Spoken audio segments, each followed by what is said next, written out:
Então, prezados alunos, vamos começar a nossa aula e nessa aula nós vamos trabalhar ainda com a parte de cinética microbiana, que foi o conteúdo que nós vimos na nossa última aula, que foi de forma assíncrona, e logo após a gente relembrar um pouco dessa parte de cinética, inclusive falar de um dos exemplos que está lá na aula, nós já vamos começar a parte de reatores microbianos, em que nós vamos ver uma parte introdutória e logo em seguida trabalhar um pouco já com os balanços de massa para reatores microbianos descontínuos. Então, esse é o objetivo da nossa aula de hoje. Então, primeiramente, vamos trabalhar com o exemplo 1, né, da última aula, que é a aula 16, em que foi dado esses dados, né, de concentração celular, em que nós aprendemos que nós representamos por X, em função do tempo, e nessa figura também foi representado a curva de ln de x sobre x0. E nesse exemplo 1, ele perguntava, né, no primeiro item, se existe uma fase lag, e caso afirmativo, a gente tinha que citar quanto tempo dura, e após perguntava quanto tempo dura a fase log e qual seria o valor da velocidade específica máxima de crescimento. No item C, perguntava qual a fase estacionária, né, SA, e quanto tempo dura. E no item D, se tem uma fase de morte e se ela inicia em que tempo, certo? Aí eu pergunto, alguém chegou a resolver esse exemplo?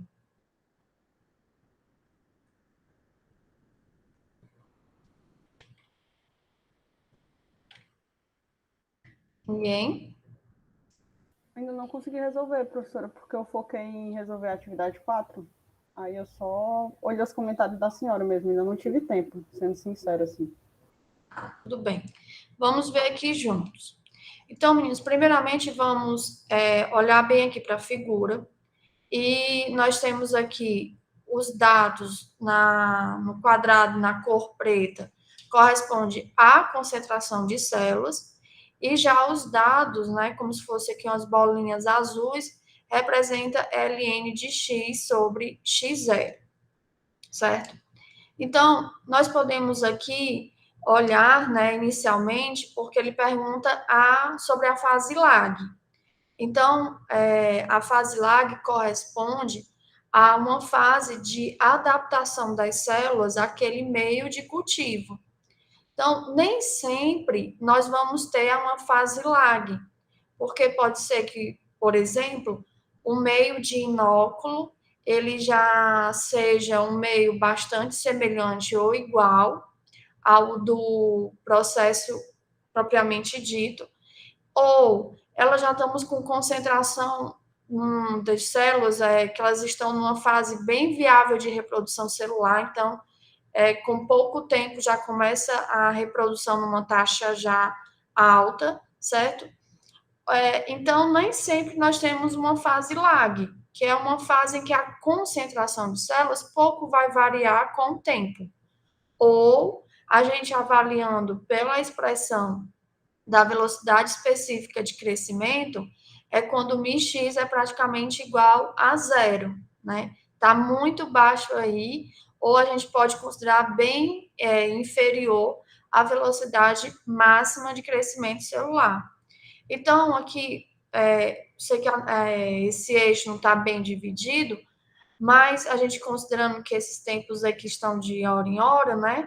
Então, em aproximadamente até umas 4 horas aqui, nós temos praticamente esses símbolos que representam a concentração de X, bem como de ln de X, né? Constantes, né? Então, assim, ou aqui por volta de 3 horas e meia ou 4 horas, né? Já que a gente não tem uma precisão aqui nesse eixo do tempo, nós temos aqui, então, uma fase lag, certo? Então, esses primeiros 5 pontos a gente tem aqui considerando, né, a fase lag. Então, sim, né, esse cultivo tem uma fase lag e está durando aproximadamente aí em torno de 4 horas. Aqui a gente está excluindo 5, porque vocês estão vendo que o ponto de 5 horas, que é esse daqui que tem até coincide, né, dos dois gráficos, nós já vamos ter uma consideração aqui, um aumento da concentração de células. Então, aqui nós já estamos numa fase de aceleração, provavelmente até já numa fase exponencial de crescimento. Então, a gente elimina aqui os 5, porque nós já estamos numa fase crescente, certo? Então, essa seria a resposta do item A. Então, depois da fase lag, nós temos a fase exponencial ou a fase log, que é a fase onde há uma maior reprodução celular, logo há um grande aumento da concentração celular. Então, a gente vai ter aqui um aumento, né? E até nesse caso aqui, considerável de concentração celular.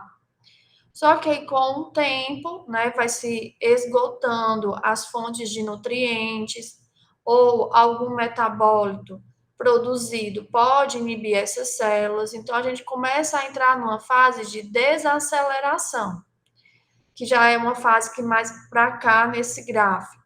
E assim nós atingimos, então, uma fase estacionária, certo?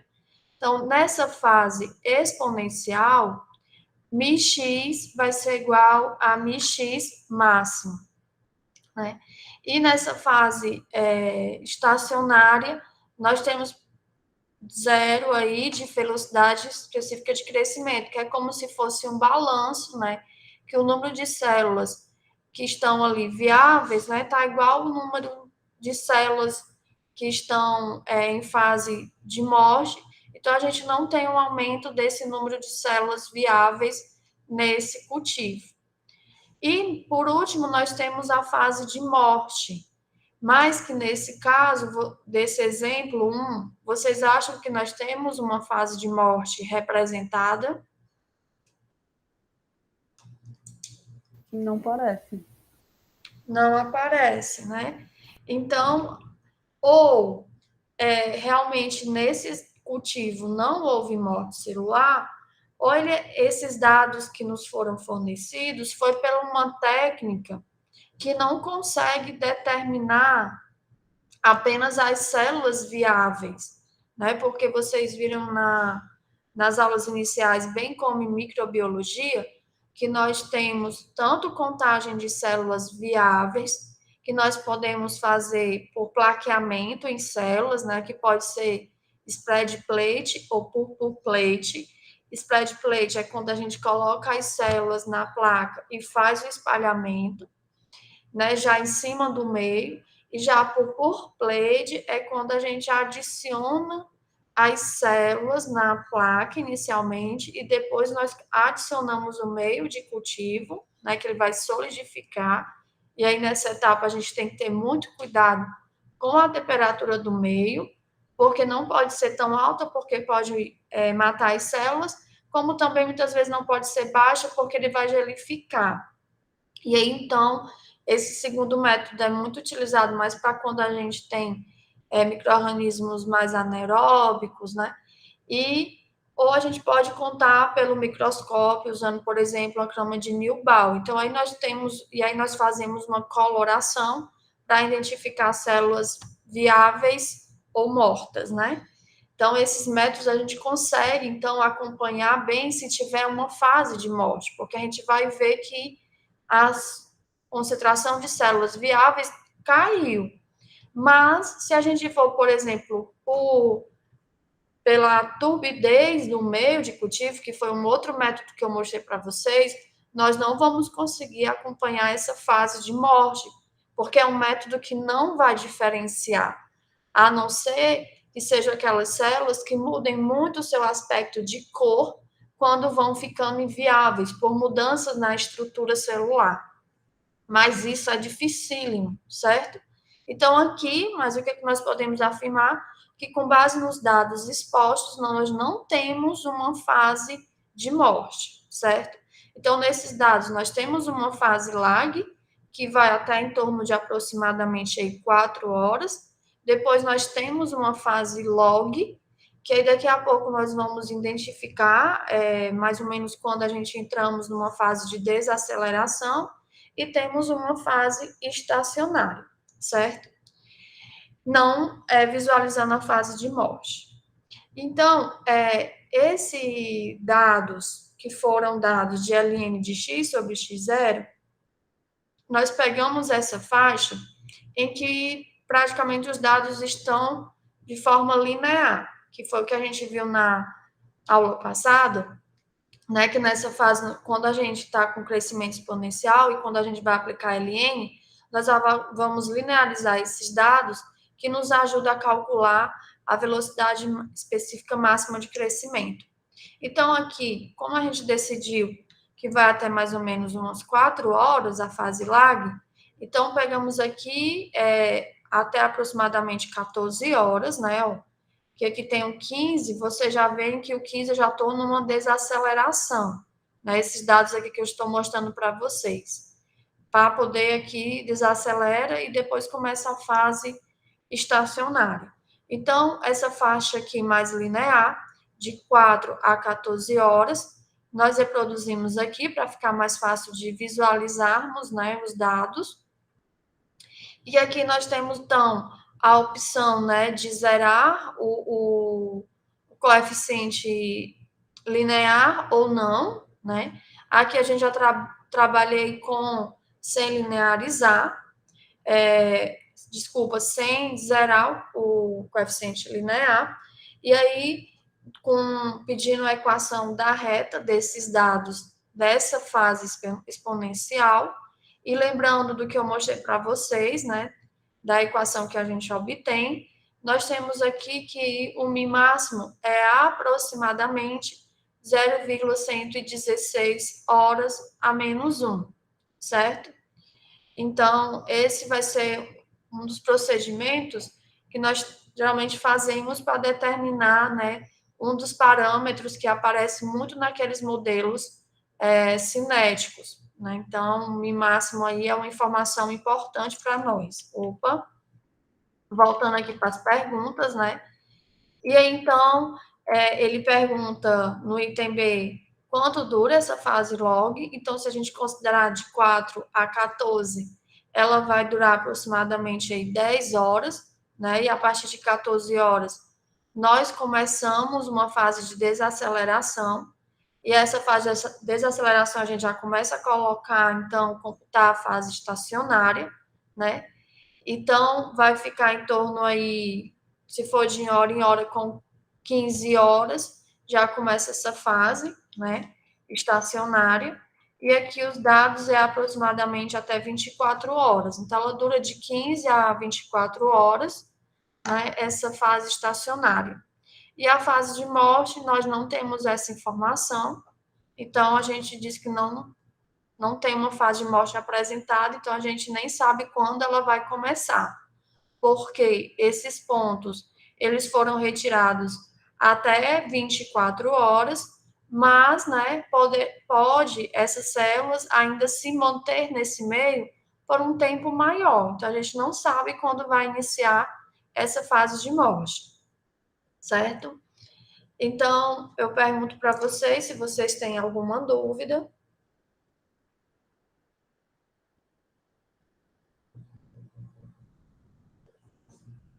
Não, professora, foi tranquilo entender. Tá? Nenhum. Então, e puxando mais um pouco também para a cinética, que é algo que nós vamos precisar também fazer muito, seria calcular, né, o μx, que é a velocidade específica de crescimento. Em que μx, se vocês recordarem da última aula, é 1 sobre x vezes dx dt. Ou seja, nós precisamos calcular a derivada de x em relação ao tempo, que é o dx dt, e depois dividir, né, essas derivadas pelo x, para a gente obter μx. Esses dados mostrados no exemplo 1 vocês estão observando que nós temos muitos pontos, né? E com tempos até curtos entre um e outro. Então, tá muito bom esses dados de se trabalhar para calcular essa derivada, certo? Em que vocês podem calcular usando aquela planilha, né, uma planilha que eu cito, que está no capítulo 6 do livro texto Biotecnologia Industrial, volume 2, ou vocês podem calcular usando o Python, né, para derivar esses dados dessa curva de x versus o tempo, ou o Origin, que é um programa que faz gráficos que também tem várias funções matemáticas e estatísticas que nós podemos trabalhar, certo? E aí, então, a gente pode calcular e depois montar o perfil de μx versus o tempo, certo? Então, é algo que a gente vai trabalhar, que até eu puxo disso no exemplo 2, que nós vamos também ainda discutir nessa aula, certo? Só que nem sempre nós vamos ter esses dados com tantos dados o suficiente para a gente trabalhar, né? E principalmente aplicar a definição de derivada, né? Que é o limite de ΔX tendendo a zero, de quando a gente calcula a função em x mais ΔX, menos a função em x dividido por ΔX, certo? Então, também eu vou explicar para vocês o que nós podemos fazer para, com base nos dados iniciais experimentais, nós conseguimos mais dados para poder fazer esses cálculos mais precisos, certo? Então, vamos continuar. Então, aqui nós vimos, certo? E aí eu vou aproveitar e pegar a pergunta do Lucas, né? No início da aula, o Lucas falou da questão do tempo de geração. Então, dessa equação aí, nós poderíamos trabalhar para calcular o tempo de geração dessa célula mostrada nesse exemplo 1, cujo tempo de geração é o tempo necessário para as células duplicar a concentração inicial. Então, aqui nessa equação que nós obtemos, né, por essa linearização aí da fase exponencial, nós podemos aqui substituir, então, x por 2 vezes x0, né? E resolver, então, essa equação. Ele até me perguntou se era semelhante como nós utilizávamos, né? Quando estávamos estudando processos enzimáticos, que nós calculamos, né? O tempo de meia-vida da enzima. Então, é o mesmo raciocínio, só que lá era o tempo necessário para a atividade enzimática de diminuir pela metade. Já aqui, nós queremos que o número de células duplique, certo? Então, daqui nós também poderíamos calcular o tempo de geração, certo? E agora, então, como nós vimos, né, um pouco aí de reatores, nós ainda vamos voltar para essa parte de reatores, não, desculpa, desse exemplo 1 de cinética, cujo é um tema que nós vamos ficar sempre voltando. Nós já vamos começar, então, a introduzir reatores, né, que nós vamos utilizar a cinética que nós vamos determinar nos projetos dos reatores, certo? Esse slide que vocês estão visualizando já é um slide que vocês conhecem, porque essas definições nós já vimos na primeira etapa da disciplina, que foi quando nós estávamos estudando reatores enzimáticos, né?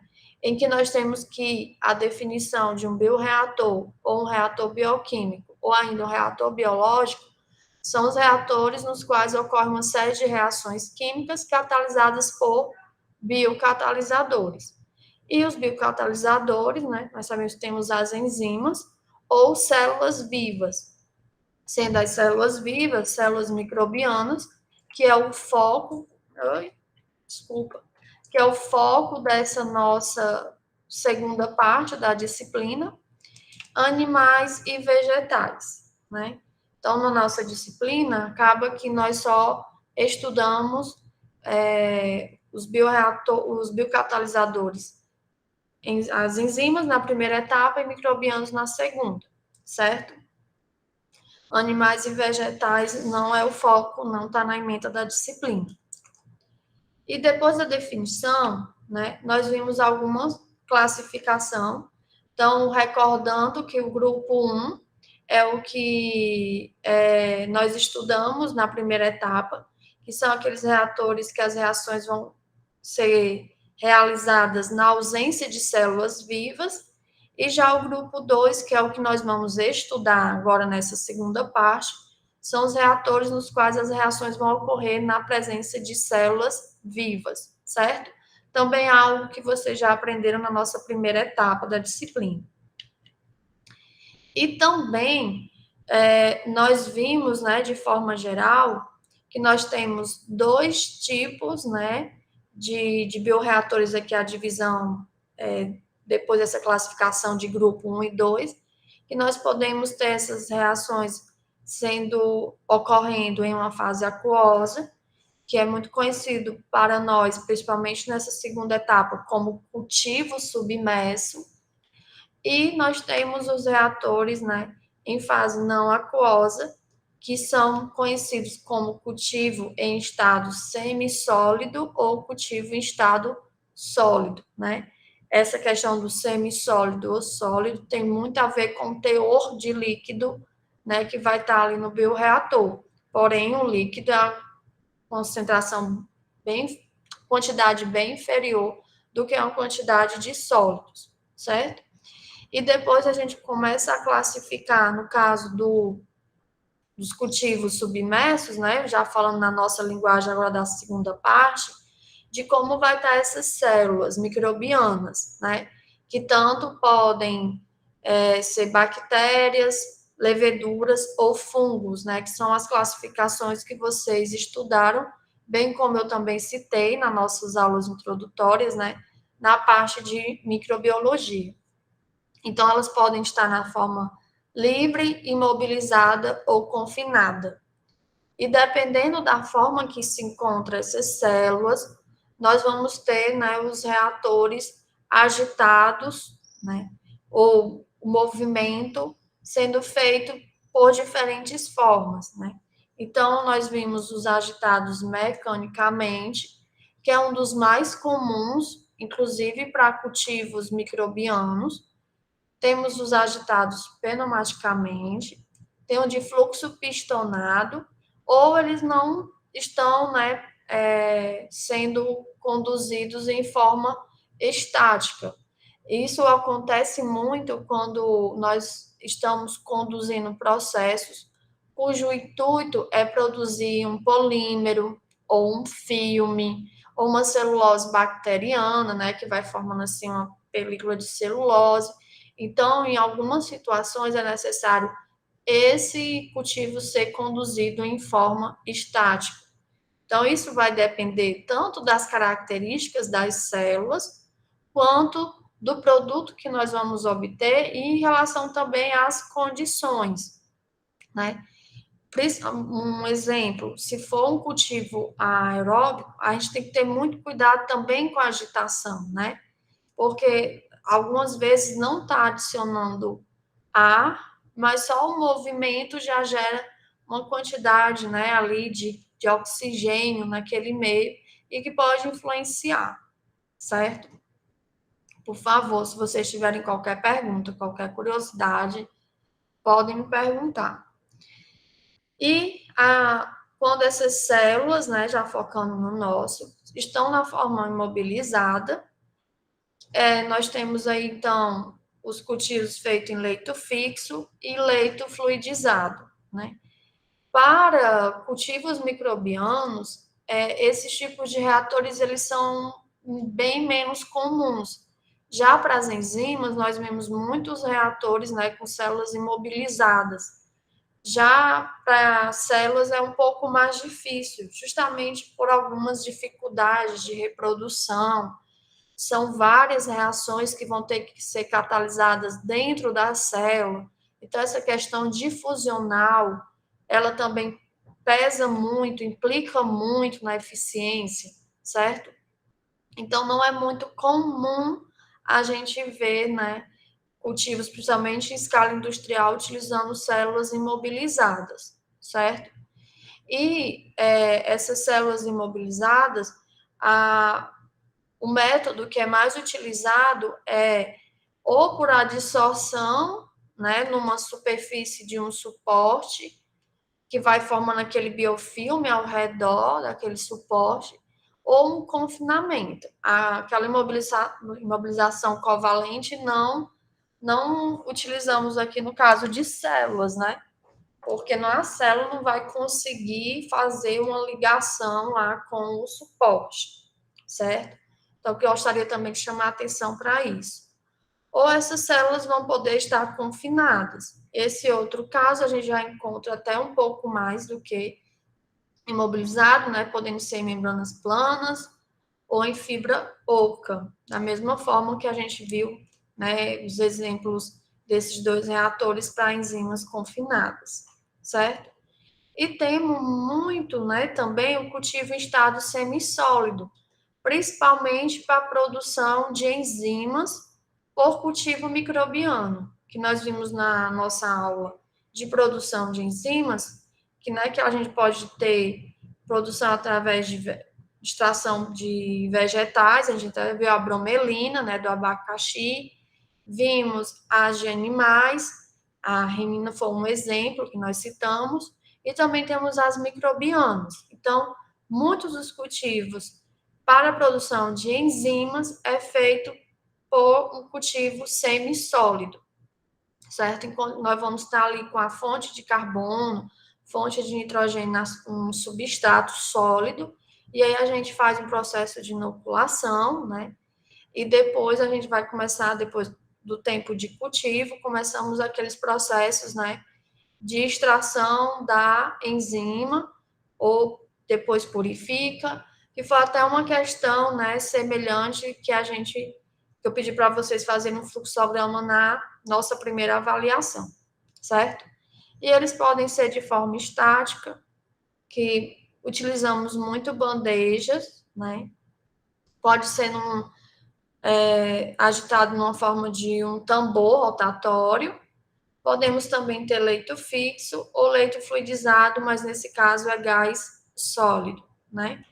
Então, aqui também são as classificações para esses reatores com células microbianas. Alguma pergunta, meninos?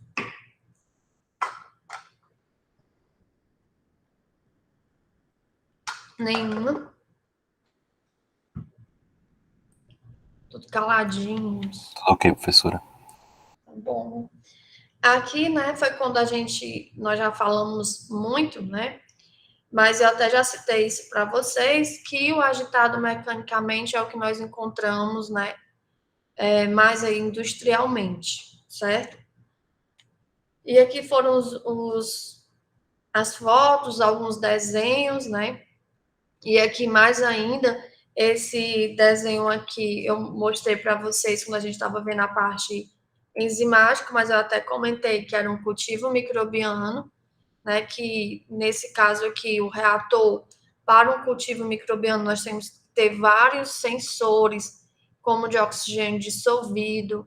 Em alguns casos, precisamos de sensor de dióxido de carbono, que não é o exemplo dessa foto desse reator que eu estou mostrando para vocês, que tem que ter um controle de espuma, né, porque alguns cultivos eles espumam demais, então sai arrastando células para a espuma não ficando no meio líquido.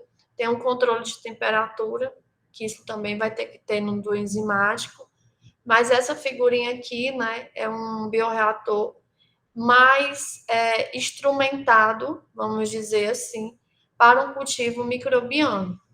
Além, né, de que aqui não conseguimos ver, porque teve um excelente crescimento aqui, então tuvou mesmo, ficou parecendo um leite aqui, né, um leite condensado de células.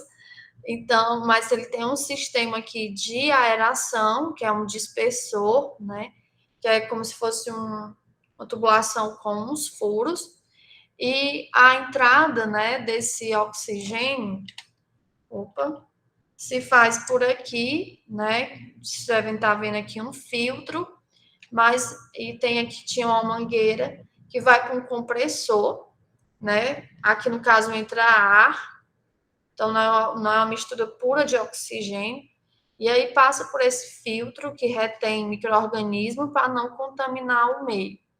E aqui tem um sistema, né, para aliviar a pressão, para retirada de amostras, e tem um sistema de controle, né, de pH, porque tem um eletrodo aí de pH, e que nós podemos automatizar, né, controlar, para acionar a bomba, né, com ácido ou base, para tentar manter o pH no nível constante, certo? Então, esse aqui é um exemplo que eu gosto muito de mostrar de um reator, né? E esse aí está em escala de laboratório, que realiza um cultivo microbiano, certo? E aí a gente viu o fluxo pistonado, a gente viu o airlift, o bolha, né? Nós vimos esses exemplos. Aqui também citando um pouco daquele fluxograma, aqui também, né? E aí a gente viu nessa imagem, que também é do livro Texto, né, Biotecnologia Industrial, um desenhozinho esquemático, né, de todos esses reatores que nós comentamos aqui, que vai variar dependendo da forma que estão as células, certo? Então, um outro que também nós vimos muito, principalmente para cultivos aeróbios, né, é o coluna de bolhas, em que a gente tem aqui que a agitação é feita devido a essas bolhas de ar, né? E assim também já vai ofertando, dando o oxigênio necessário para esse cultivo. Nós vimos também em situações de processo microbiano coluna de bolha, né? O airlift, confesso que não é muito utilizado, mas podemos ter casos em que alguns processos são mais eficientes, né? Então, está aqui a representação em que a gente pode ter a entrada, né, do ar concentrada aqui no centro do reator, ou a gente pode ter a entrada aqui e aqui, que foi aquele exemplo nos slides anteriores, que eu também mostrei para vocês em reatores enzimáticos, certo? Aí temos aqui o fluxo pistonado, que é o PFR, que nós já estudamos muito em cálculo de reatores, né? Leito fixo, que é mais utilizado aí para quando a gente está com enzimas microbianas do que com células enzimas imobilizadas, perdão, do que células microbianas imobilizadas. Tem aqui o leito fluidizado, certo? Membrana com reator com membranas planas. Aqui nós também, as membranas eu até citei para vocês que também é comum, né? Não ganha dos agitados mecanicamente, mas a gente também tem reatores trabalhando dessa forma. E aqui é o com flow Faber, né? Que também a gente pode ter com células imobilizadas. Certo, meninos? Alguma pergunta sobre essa questão dos reatores?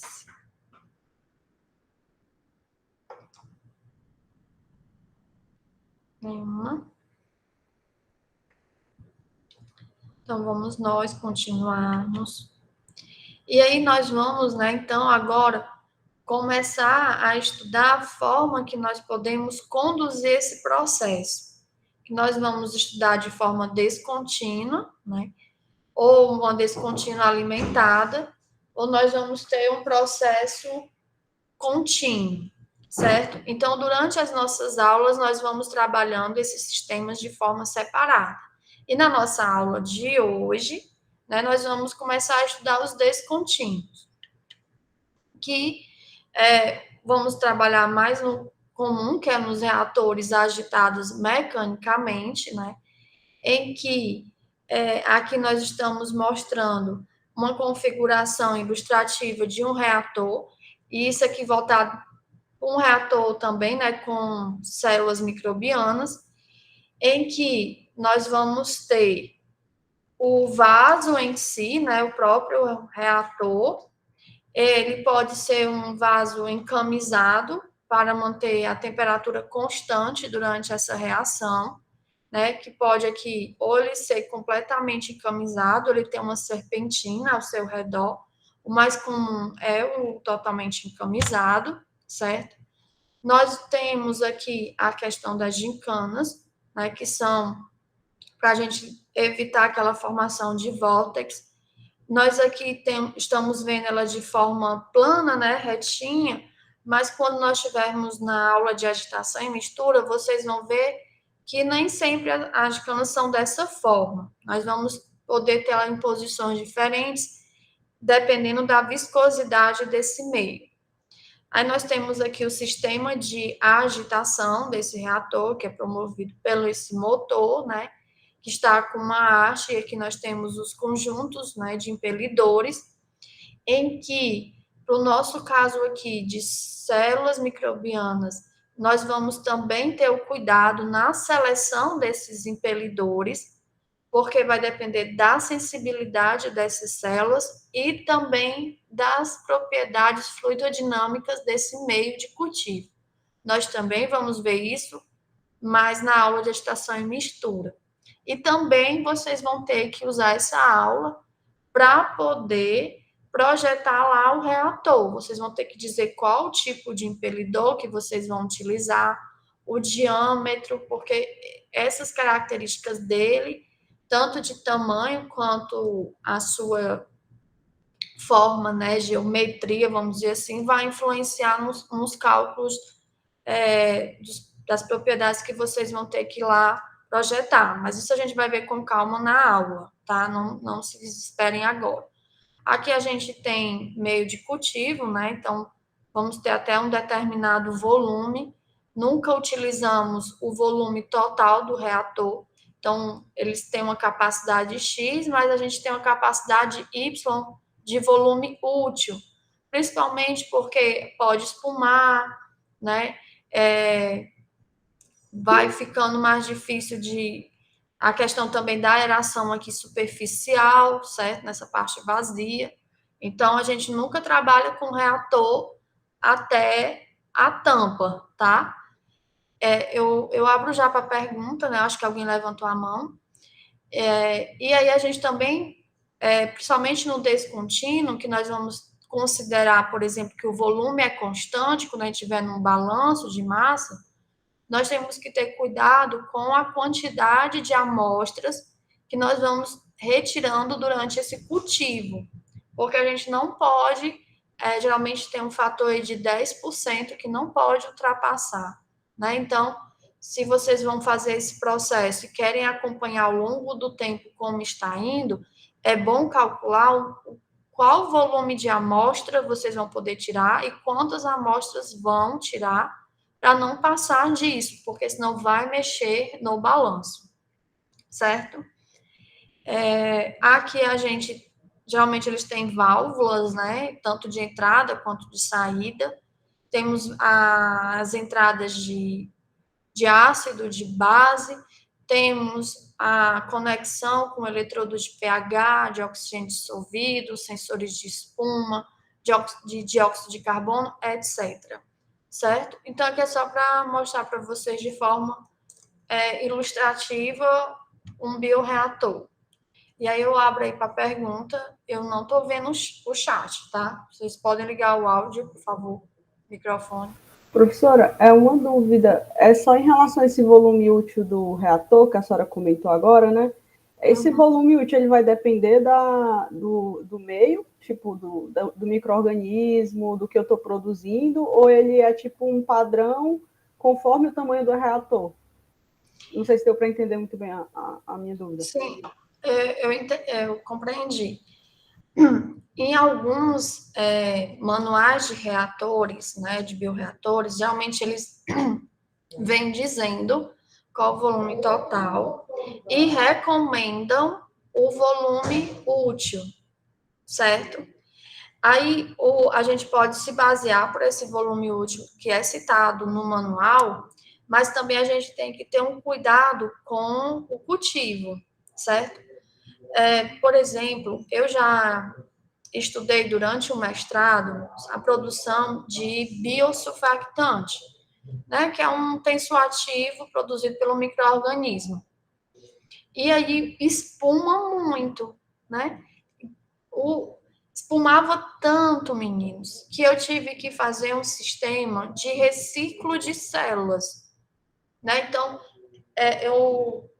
eu acho que até nas próximas aulas eu posso trazer uma foto, que eu acho que eu tenho, em que eu tive que conectar uma mangueira na base na tampa do reator, né, em uma dos buracos, dos orifícios que tinha na tampa, conectei para poder coletar.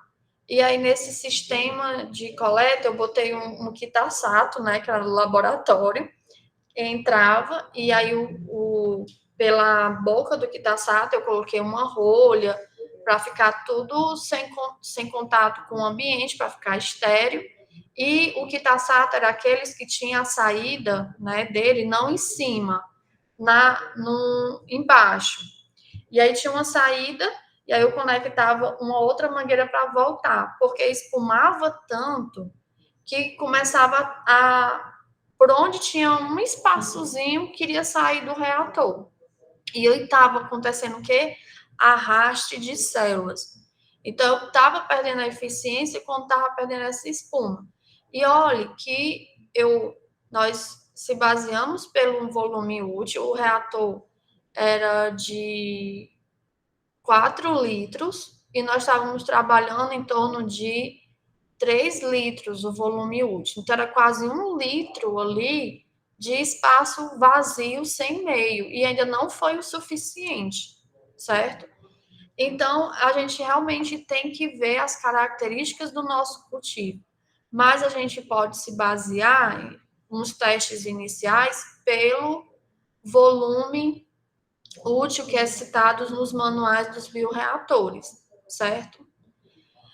E aí, quando é um cultivo mais tranquilo, que não tem essa formação de espuma, que também a questão do oxigênio lá na superfície também não é um gargalo, a gente pode ir, né, passar um pouco, mas nunca total, por questão de segurança também, certo? Porque às vezes, né, em vários cultivos também produz gás, né? E aí, se tiver pouco espaço para esse gás se expandir, a gente vai ter ali um vaso ali com pressão que pode romper.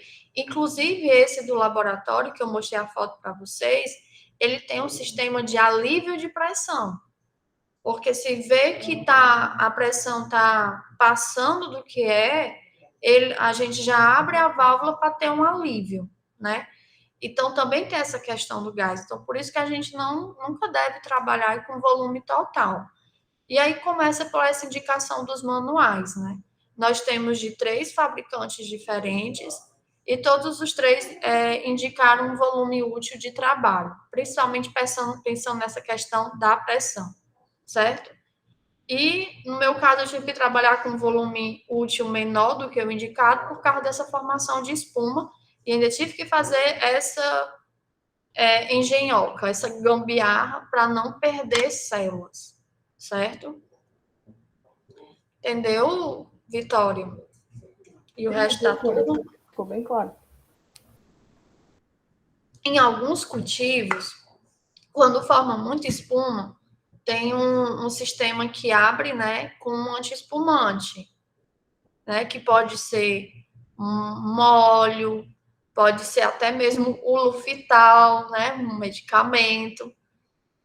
Mas no meu caso, eu não poderia colocar, né, porque uma característica do surfactante é justamente formar aquela espuma, né? Quando a gente está lá lavando um utensílio, uma roupa, é a formação da espuma. E aí eu poderia diminuir a produção dessa molécula de interesse. Então, no meu caso, né, nesse cultivo, eu não poderia adicionar um anti-espumante. Já uma outra aluna, ela que eu tive, né, que ela produzia um aroma, então também espumava muito pela característica de ter muitos aminoácidos também nesse meio de cultivo. Que os aminoácidos, né, a fenilalanina principalmente, é um dos percussores desse aroma.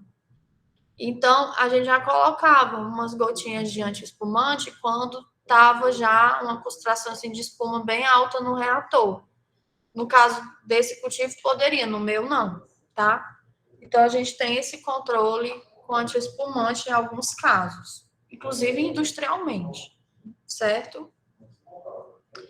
Então, continuando, né? Aqui é aquele mesmo desenho que eu amo esse desenho, porque é tão detalhado, né? A gente vai montando aí todas as pecinhas do reator, e esse daí não é um reator que ia ser utilizado no cultivo microbiano, era um cultivo de de enzimas, né?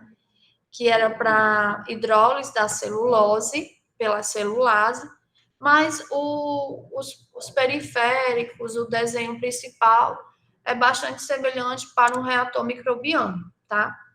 Inclusive, meninos, um parêntese aqui na aula, nós estamos fazendo com que os meninos do primeiro ano desenhem alguns equipamentos, né? Então, a gente fez um projeto agora casado, junto com a disciplina de desenho, para tanto eles desenharem, né, de forma manual ou no AutoCAD, um equipamento, né, mostrando. Aí a gente colocou equipamentos simples, já que estão no primeiro ano, para poder apresentar mesmo, né, até uma forma de eles começarem a entender alguns funcionamentos de alguns equipamentos, certo?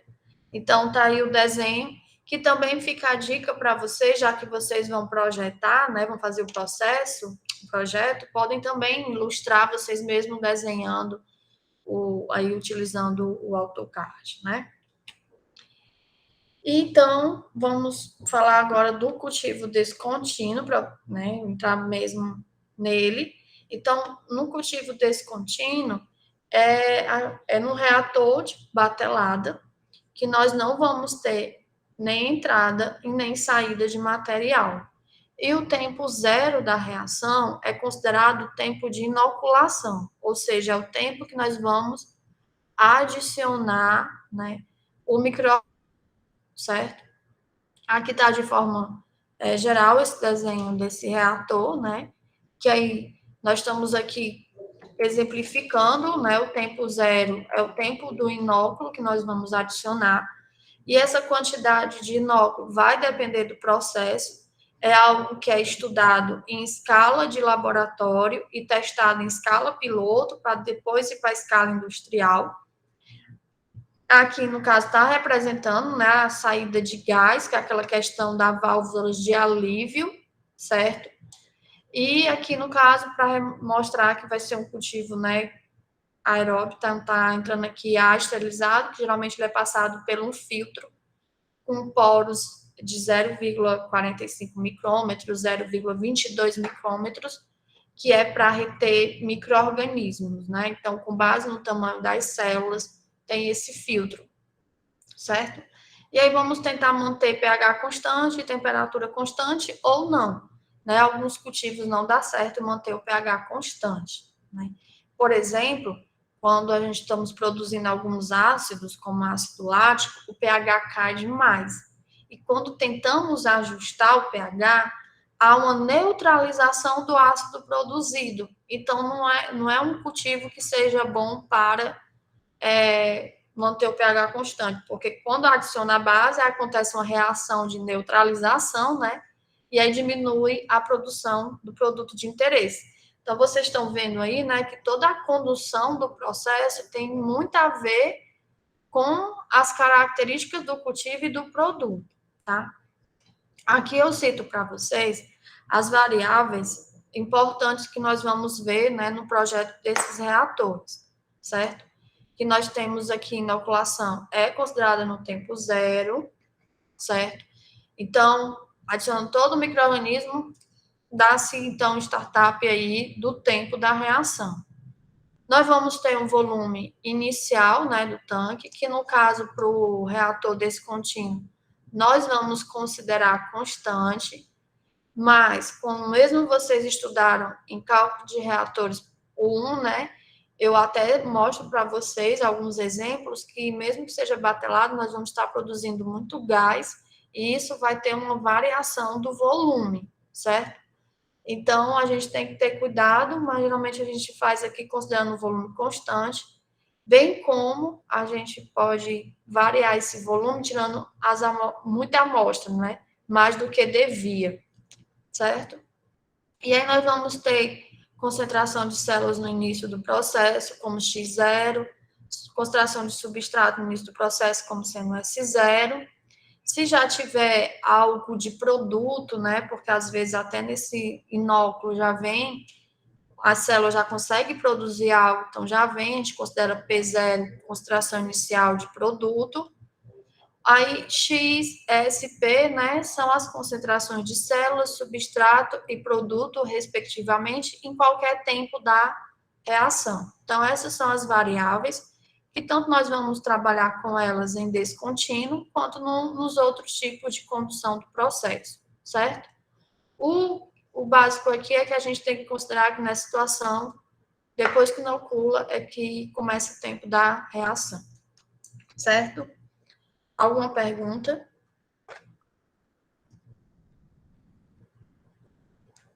Nenhuma. Aí eu vou dizer para vocês agora algumas características desse cultivo, né? Então, se refere ao cultivo de células que está ocorrendo num vaso fechado, né?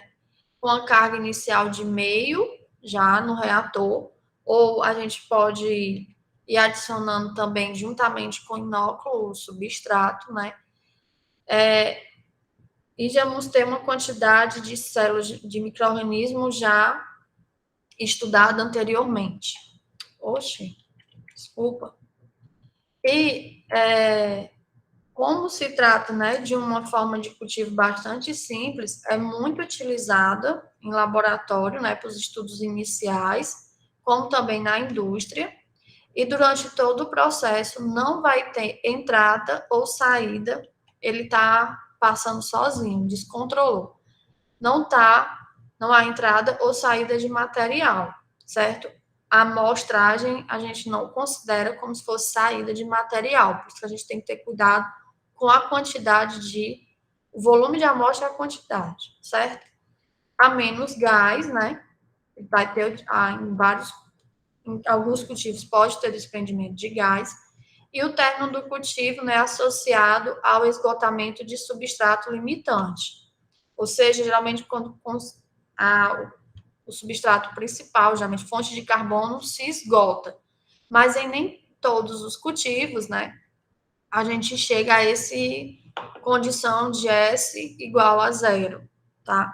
Às vezes é muito demorado e numa condição de concentração de substrato ainda presente no meio, já conseguiu-se, né, atingir uma eficiência boa do processo, obtendo a concentração desejada do produto de interesse, certo?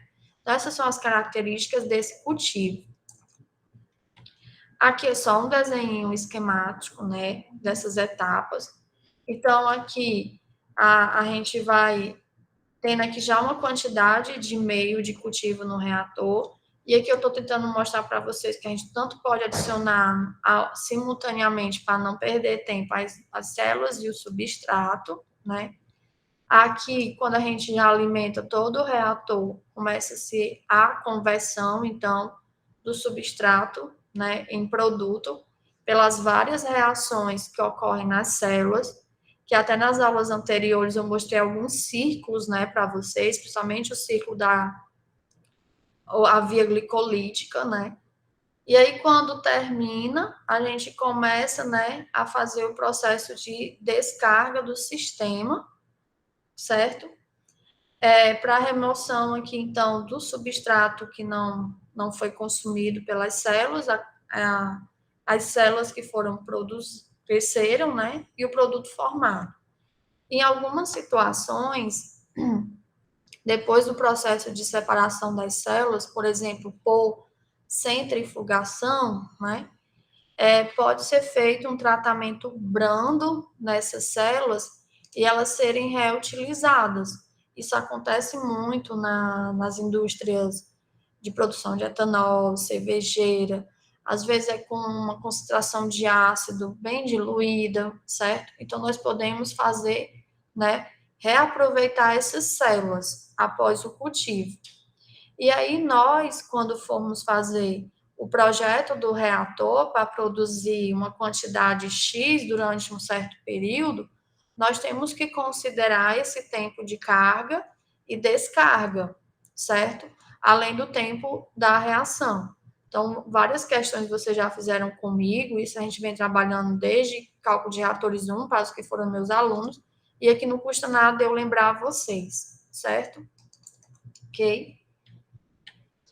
E para a gente fazer esse projeto desses reatores, né, a gente vai ter que ter os dados. Então, primeiramente, nós vamos para o laboratório para obter.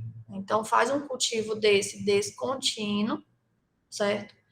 E aí vamos tirando amostras e fazendo as análises cabíveis para determinar a concentração de células, concentração de substrato e produto.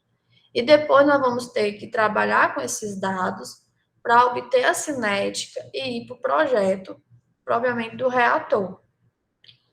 E aí, né, essa curva que vocês conhecem de crescimento celular com as diferentes fases, é uma curva que a gente obtém no cultivo descontínuo, certo? Então, aqui é um gráfico que eu já mostrei para vocês na aula de cinética, né? Que aqui a gente pode ter no eixo Y o número de células viáveis por ml de meio, concentração de células, e aqui no eixo X o tempo de cultivo, né? E aqui nós temos as diferentes fases, né? No caso aqui a fase de latência ou lag, temos a que praticamente não tem reprodução celular, então MX é praticamente igual a zero. Aqui nós já vamos ter a fase de aceleração, que quando a gente já vai ter o MX bem, já com algum valor, mas é menor do que o MX máximo. Temos a fase exponencial, certo? Que é o MX vai ser igual a MX máximo. A fase de desaceleração, que o MX também já vai ser inferior ao máximo. Aqui é a fase estacionária, que é zero, né? E aqui é a fase de morte, certo? Nos livros de microbiologia, né, que não trabalha muito com a parte de cinética, a gente só tem as 4 fases principais: fase lag, fase exponencial ou log, fase estacionária e fase de morte. Aqui, como nós estamos representando com base nas velocidades específicas de crescimento, lembrando a vocês que é calculado como 1 sobre x dx dt, a gente acaba adicionando essa fase B e D, que é mostrando a fase de aceleração e a fase de desaceleração, certo? E aí, então, na cinética, geralmente a gente quer obter, né, uma representação para esse MX, porque vai aparecer ele lá no nosso balanço, certo? Então, essa curva, ela é obtida pelo cultivo descontínuo, certo? Cultivo que a gente acompanha ao longo do tempo. E aí, né, eu vou entrar no exemplo da aula 2, eu não vou mostrar para vocês a resolução ainda dele, porque a gente ainda está trabalhando nesses conteúdos, bem como vocês até me falaram, professor, ainda não deu tempo, porque a gente tem atividade 4, né? Mas eu vou trabalhar com vocês porque é importante antes de chegar lá no projeto. Então, esse exemplo 2, ele trata-se de dados que foram tirados, né, de experimento da produção de etanol pela levedura Saccharomyces cerevisiae, é uma levedura que é bastante utilizada para esse processo, porque ela ela tem enzimas que degradam aí, por exemplo, a sacarose, que é a principal matéria-prima utilizada na produção de etanol aqui no Brasil, é a caldo da cana, né? Então, ela tem enzima que hidrolisa a sacarose em glicose e frutose, e esses 2 carboidratos, né, já entram na via glicolítica até chegar no piruvato para produzir depois o etanol, certo? Então, nessa questão que eu gostaria muito que vocês fizessem, logo que deixasse em dias a aula 16 e essa 17, porque vai ser um treino para o que vocês vão fazer no projeto. Então, eu vou dar dados dessa forma para vocês, dados de células, de substrato e de produto ao longo do tempo. E daí é que vocês vão desenvolver todo o projeto, certo? Então, essa questão pede para construir o gráfico, que eu já antecipo aqui e mostro para vocês, certo? Além disso, pede para calcular o valor de Mi máximo, que aí vocês vão ver qual é a fase estacionária aí, para vocês calcularem esse valor de Mi máximo, né? Como eu disse, eu não vou mostrar todas as etapas. E pede, então, para construir o gráfico de MiX, MiS, MiP, que aí nessa parte vocês vão observar, né? E nesse item C, vai estar um pouco complicado com esses dados, que os tempos, né? Ó, de 0, depois é 1 hora, pulou para 3, 5,3, 7,7, 10. Então, esses tempos, como mostra aqui, vocês estão vendo que está muito espaçado. Então, quando a gente vai aplicar a definição de derivada, né, usando o limite de ΔX tendendo a zero, aqui nós vamos estar difícil de aplicar, ou aplicando com o ΔX não tendendo a zero, certo? Então, eu vou explicar agora para vocês uma parte que a gente pode trabalhar com esses dados, certo? Que é alisamento. Não confundam, por favor, alisamento com modificar os dados. O que nós queremos fazer com esse alisamento é, com base na tendência dos dados, obter mais pontos para quando a gente for para essa parte de calcular as velocidades específicas, tanto de crescimento quanto de consumo de substrato e formação do produto de interesse, nós tenhamos mais dados para trabalhar a parte da modelagem, que é, ou seja, buscar a cinética que representa esses dados, certo? Aí, além disso, nessa questão pede qual tipo de metabólito, que a gente precisa comprovar pelo Debye-Piré, que são relações, né, para os 3 tipos de metabólito que nós temos. O metabólito primário, que está associado diretamente ao crescimento celular. Quais são os outros 2, meninos? Me digam aí. Falem um pouquinho comigo, para mim só eu não falar. Porque eu tô triste aqui, sozinha falando. Vamos lá, alguém completa. Metabólito parcialmente associado e o metabólito secundário. Isso. Parcialmente associado ao crescimento, metabólito secundário. E aí nós temos as expressõezinhas em que a gente precisa, né, das relações aqui, principalmente de MiX e MiP, para poder verificar qual seria o tipo de metabólito. Em algumas situações, né, só observando essa curva, que é o perfil de concentração de substrato, células e produto com o tempo, a gente já começa a ter uma noção de qual tipo de metabólito. Mas em algumas situações a gente precisa realmente confirmar, certo? Aí eu pergunto, com base nessa figura que vocês estão vendo, vocês arriscariam que seria um metabólito de que tipo?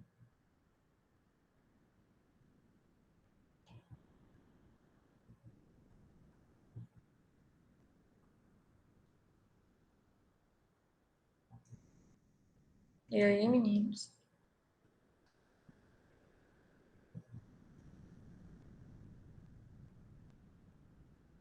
Observem a curva das células, que é o quadrado preto, que está representado, e o do produto, que é o triângulo azul. Vão acompanhando essas duas curvas e me digam qual seria provavelmente o metabólito aí que vocês indicariam para o etanol, que está sendo produzido por essa Saccharomyces cerevisiae nesse exemplo. Professora, é primário, é? Primário. Eles são juntinhos, assim, indo no mesmo fluxo, não juntos, né, mas no mesmo sentido. Isso. O etanol é um metabólito primário, né? E aqui a gente pode observar que à medida que nós estamos com um crescimento celular ocorrendo, nós vamos estar com o produto sendo formado, certo? Eita, professora, e isso vai ser importante para quê, professora, no projeto do reator? Vai ser sim, porque nós vamos precisar da lei né, de formação do produto, ou seja, da cinética de formação do produto. E essa cinética, ela vai depender do tipo de metabólito, lá puxando para o Ludenking-Piret. Então, se for um metabólito primário, eu uso uma expressão. Se for para o metabólito parcialmente associado, eu vou usar uma outra expressão. Então, é importante a gente conhecer que tipo de metabólito é, qual seria a lei ali que eu vou ter que substituir no balanço do produto, certo? Então, o etanol é conhecido como metabólito primário, bem como é que a gente está observando por esses dados, certo? E aí nós também temos outro. Alguém lembra, por exemplo, do produto que é um metabólito secundário? Nas nossas aulas anteriores que eu já citei, alguém lembra? A penicilina, professora? Isso, que é um antibiótico. Então, muitos antibióticos são produzidos na fase estacionária. E aí lembram até que a gente, para as células não morrerem, porque vai se esgotar os nutrientes, nós adicionamos uma outra fonte de carbono, que não é aquela que elas utilizaram para se reproduzir, para mantê-las ali, né, se mantendo viável e não entrar logo na fase de morte. Então, quando a gente vai fazer, por exemplo, o projeto com antibiótico, a gente já vai usar a expressão para o metabólito secundário. Os ácidos, por exemplo, geralmente já começam a ocorrer a produção do ácido butírico, por exemplo, já quando está na fase já de desaceleração para estacionário. Então, são os parcialmente associados ao crescimento, certo?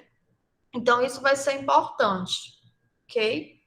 Então, por isso que esse item D, ele é importante. E, geralmente, quando a gente vai tentar descobrir o metabólito usando poucos pontos, ou pontos muito espaçados, menino, fica um sambinha, assim, de pontos muito dispersos e a gente não consegue analisar direito qual seria o metabólito, certo? Então, esses dados brutos, muito passados, isso é ruim, certo? E, então, eu vou explicar para vocês agora algumas técnicas, né, de alisamento, viu? Não é manipulação de dados, por favor, em que vocês podem executar, tá? Então, a primeira coisa que eu mostro aqui para vocês é um gráfico em que eu só construí com os pontos daquela tabela. Vocês estão vendo que dessa forma fica até difícil nós acompanharmos a tendência, certo? Desses dados, né? Do S, do X e do P, tá? Então, a gente já tenta passar aí uma linha de tendência. Aqui, ó, vocês já estão observando que já fica melhor, né, da gente acompanhar para ver o que está acontecendo com a concentração do substrato, que nessa fase inicial, né, na fase lag, praticamente ele se mantém constante. Aí vem a fase de aceleração, depois vem a fase exponencial, ele está consumindo bem muito, fase de desaceleração, e depois a fase estacionária, né? Isso eu fui falando pelo substrato, com base, né, que ele foi que não foi consumido, começou a ser consumido muito rápido, depois teve uma desaceleração desse consumo e depois ficou constante, né? Praticamente aqui. Então, assim, com essa linha de tendência, a gente consegue acompanhar melhor, bem como aqui o perfil das células e do produto, né? E aí, aquele mesmo gráfico que eu mostrei para vocês quando eu fiz a pergunta de qual tipo de metabólito, né? E, no caso, a produção de etanol por Saccharomyces é um metabólito primário, né? E ela é bastante utilizada porque ela consegue aí tolerar altas concentrações de etanol, tá? Então, esse é um dos motivos que ela é bastante utilizada. Então, tá aí, né? Já trabalhamos inicialmente, montamos aí um gráfico para a gente ver a tendência, mas vocês estão vendo que a gente está com poucos pontos, né? Para poder ir trabalhar para montar os gráficos de velocidade específica. Então, vamos começar a trabalhar com esses gráficos e tentar obter mais dados, mais dentro dessa tendência deles, certo? Então, assim, eu tirei aquela linha de tendência que eu trabalhei né? No final eu vou mostrar para vocês qual era. E aqui eu botei tracejados, né, na corzinha cinza, para a gente começar a trabalhar com os próprios pontos brutos, né? Mas aqui, para a gente ainda não perder essa visualização, eu botei ela tracejada em cor cinza, né? Com diferentes aí tonalidades, né? De cinza. E aí, o primeiro que eu mostro para vocês, né? É a questão do alisamento, né, linear, em que nós temos aqui os pontos brutos, né? E aí, com base, a gente tenta passar aqui aquela reta tangente desses pontos, né? Vocês estão vendo aqui várias retas tentando passar por esses pontos. E aí a gente tenta, né, utilizar essas retas para obter mais pontos. Então, por exemplo, nessa reta 1, aqui, né, nós tínhamos esse ponto, né, apenas. Então, aqui nós já temos tínhamos esse segundo ponto. Então, além desses dois pontos aqui brutos, né, com essa reta que tentou passar por esses dois pontos, né, ela não passa bem por aqui, porque tentou passar mais, né, perto aqui de 1. Então, além de ter esses dois brutos, eu vou ter duas estrelinhas aqui que são mais pontos, certo? Então, aqui eu já vou ter, ó, um espaçamento menor entre eles para quando eu for calcular as derivadas, certo? Então, aqui foi por essa reta 1, aqui por esse ponto, né? Eu já peguei essa outra tangente, que seria essa reta 2, né? Aí, nessa reta 2, eu já consigo pegar mais esses outros dois pontos, certo? Aqui, novamente, a gente vai e pede uma reta 3, certo? Aí já consegue também obter mais pontos. Então, esse alisamento que eu estou explicando para vocês é um alisamento com base em pegar um desses pontos brutos e pedir uma reta, né, tangente a eles. E aí a gente obteve, para esses vários pontos que a gente escolheu, várias retas. E nessa parte dessa reta, né, próximo a esses pontos, nós geramos mais pontos, certo? Então, essa é uma das formas de a gente fazer, que é um alisamento linear, certo?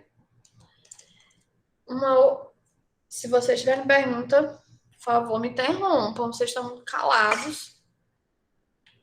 E eu pergunto sem nada, respondem, né? Essa segunda parte aqui, já ainda nesse tratamento de dados, né? Eu estou mostrando para vocês um alisamento já misto, né? Vocês podem observar que essa fase inicial aqui por substrato está praticamente constante, né? Mas depois entra naquela fase exponencial de crescimento, então ele tem um consumo muito rápido e depois vem, né, na constância assim, do consumo. Então, aqui a gente pode separar, né, por fases. Então, nessa primeira fase aqui, nós traçamos a reta 1, né, passando por esses dois pontos que a gente temos. Já nessa fase aqui, está sendo um consumo maior, podemos pedir, por exemplo, um polinômio de ordem n, né? E aqui já nessa terceira, a gente obtém uma segunda reta, reta 2. Então, aqui, como a gente não está usando só aquela estratégia de pedir as retas tangentes nos pontos brutos, nós estamos fazendo, então, um alisamento misto. Então, nessa primeira fase aqui desse tempo, vocês podem utilizar essa reta e, com a reta, jogar vários tempos para obter várias concentrações de substrato. Aqui, com esse polinômio, vocês com o polinômio, que está em função do tempo, vocês vão colocar mais tempos para obter mais pontos. Ó, então, essas estrelinhas aqui, a gente está aumentando os pontos, né? Ó, além dos brutos, que são esses na cor preta, certo? E aqui também. Então, a gente vai ter pontos mais próximos, mas na linha de tendência aqui dos dados, certo? Que aí é como vocês aprenderam em análise numérica, né? Geralmente a gente tem um conjunto de dados e quer ver qual um polinômio que se ajusta, né? Aqui, vou tacar um polinômio de segunda ordem. Nesses dados aqui, a gente sabe que não vai se ajustar. É isso que eu estou querendo explicar para vocês, que vocês vão buscar uma curva que se ajuste para vocês terem mais dados, Vocês estão compreendendo, meninos, o raciocínio? Sim? Sim, professora. Ok. E aqui, né, um terceiro que eu mostro para vocês podem tentar fazer outros, é o alisamento sigmoidal, né? Então, que é justamente daquela curva que eu mostrei para vocês de tendência, que eu disse, no finalzinho eu vou dizer qual é. Então, aqui a gente tem, né, o alisamento aí sigmoidal, que já passa por todas essas fases. Eu estou sempre pegando aqui o substrato como exemplo, mas vocês provavelmente, dependendo do conjunto de dados que vocês vão receber, vocês vão precisar fazer isso, o substrato, para a concentração de células e para o produto, né? Então, aqui tem esse exemplo de sigmoidal, porque ele pega várias fases, né? Aqui, de forma geral, esse gráfico não é dados nossos, é só para vocês lembrarem, né, como é que é a função sigmoidal, porque, por exemplo, a gente tem uma função logística geral, e aí, no caso, a gente alimenta os dados para tentar obter esses parâmetros dessa curva sigmoidal. E aí, a gente pode fazer isso utilizando o Excel, utilizando o Origin, ou utilizando o Python. O programa que vocês se sentirem melhor, né, de usar para obter essas curvas de tendências e esses parâmetros, certo? Então, a sigmoidal que eu falei para vocês está em uma dessas representações, que é a logística geral, e os vários parâmetros aí. Então, quando a gente pega os nossos dados brutos e pede para traçar uma linha de tendência sigmoidal, o objetivo é calcular esses parâmetros A, K, C, Q, V, ou dependendo lá da forma em que o programa que vocês vão utilizar vai dizer, né? E aí depois a gente monta a equaçãozinha e vamos calculando aí os vários y, né? Com base aí num t que a gente vai substituindo, tá? Então, isso muitas vezes, dependendo dos dados, é necessário fazer. E para esses que eu mostrei para vocês, né, eu tracei sigmoidais para fazer um ajuste e obter mais pontos. Só depois daí é que a gente vai calcular aquelas derivadas para calcular as velocidades específicas. Aí também vocês podem utilizar o programa, o Python, por exemplo, ou vocês podem montar aquela planilha do Excel que eu citei para vocês, que o capítulo 6 vem mostrando de células por célula, né? Como está na nossa gravação da aula 16. Então, beleza aqui, meninos, que provavelmente vocês vão ter que fazer isso com os dados de vocês. Tudo ok? Né? Então, daí a gente vai para calcular, e aí a gente vai depois ver, né, o perfil de μx com o tempo, por exemplo, e vamos ver qual modelo cinético vai se ajustar.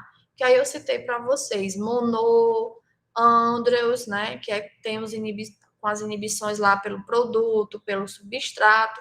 Então, vocês vão pegar esses dados de vocês, que eu vou fornecer, e vocês vão fazer primeiro esses tratamentos, depois vão fazer essa questão do MX, né, com o tempo, e depois vocês vão ver qual daqueles modelos vai se ajustar, certo? E aí, aquele modelo cinético é o que nós vamos usar aqui, no balanço de massa, certo? Isso, nós vamos fazer os balanços de massa para poder projetar os reatores, certo? E aí, o nosso foco é nos reatores descontínuos. E aí, fazendo um paralelo com a parte 1 da nossa disciplina, nós só fazíamos o balanço para o substrato, né, que ia ser catalisado pelas enzimas. Aqui, não. Aqui é onde chega até a parte que a Vitória diz, professora, quando é que vai começar o Python? Chegou, Vitória. Então, aqui no balanço de massa, nós vamos ter, no mínimo, 3 equações para resolver diferencial, porque a gente está no reator descontínuo. Então, aí nós vamos ter um sistema, né? Então, a gente vai ter que, em alguns casos, com algumas hipóteses levantadas, a gente simplifica os modelos, né, cinéticos, a gente consegue resolver de forma analítica, que seria na mão, mas muitas vezes não. A gente vai ter que utilizar um programa para resolver esses sistemas de equações diferenciais, que são essas, né? No mínimo, 3, né? Que aí nós temos o balanço para as células, o balanço por substrato e o balanço por produto, certo? Se nós tivermos mais de um substrato que seja importante para esse projeto, então a gente já vai ter uma equação para cada um desses substratos, substrato S1 e S2, por exemplo. Se nós temos mais de um produto sendo formado e que é de interesse, então vai ter para o produto 1, para o produto 2, para o produto 3, e assim sucessivamente. Então, nós vamos poder encontrar esses sistemas com outras equações, além dessas 3 básicas aí que nós vou mostrar para vocês, certo? Um minutinho para a água.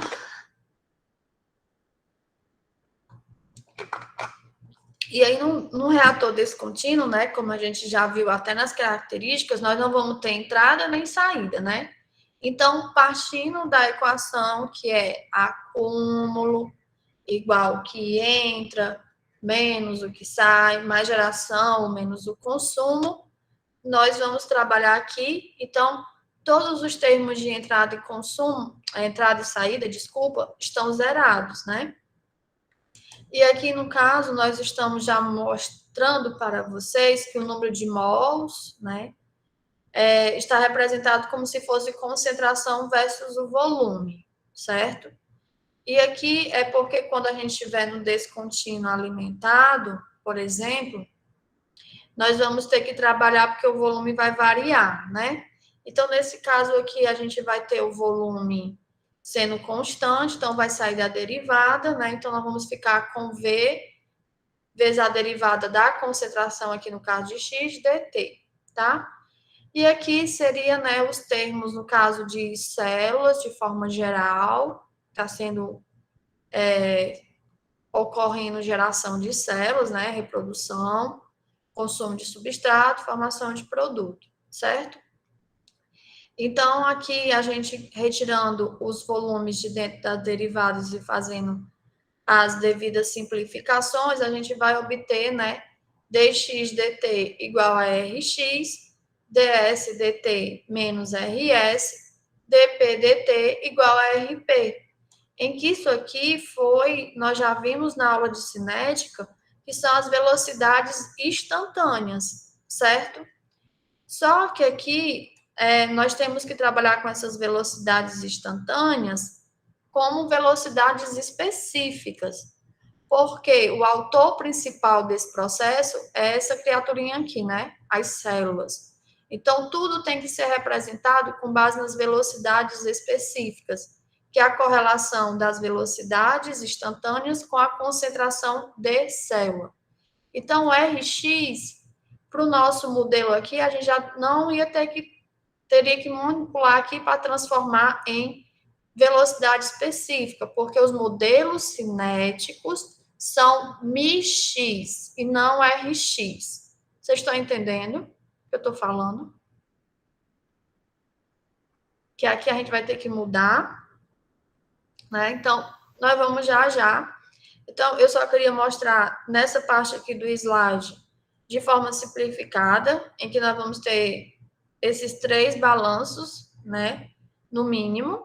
E aí eu vou parar um pouco aqui a aula, a gravação, que nós vamos trabalhar algo bem rápido, né? É só montar aqui no tablet, junto com vocês, esses balanços de forma mais completa, trabalhando com essas velocidades instantâneas que nós acabamos de ver aqui, certo? Ok? Alguma dúvida até essa parte, meninos?